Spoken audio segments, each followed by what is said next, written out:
आज लोगों ने अपनी शक्ल बिगाड़ ली है।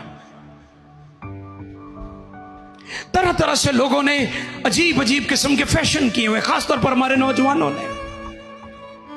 हमारी मसीही आबादियों में अगर जाएं तो आपको अजीब अजीब नमूने मिलेंगे, वहां पर अजीबो गरीब आपको नमूने मिलेंगे। यूसुफ से सीखो, वो कुदरती तौर पर खूबसूरत और हसीन था, और सिर्फ ज़ाहिरी तौर पर नहीं, उसका बातन भी रोशन था, वो अंदर से भी खूबसूरत था।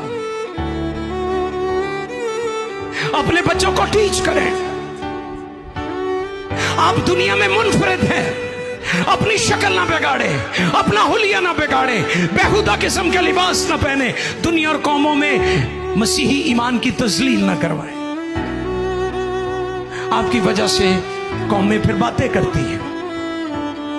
अपने हुलिया ठीक करो, अपने लिबास पर गौर करो, कैसा लिबास पहनते हो।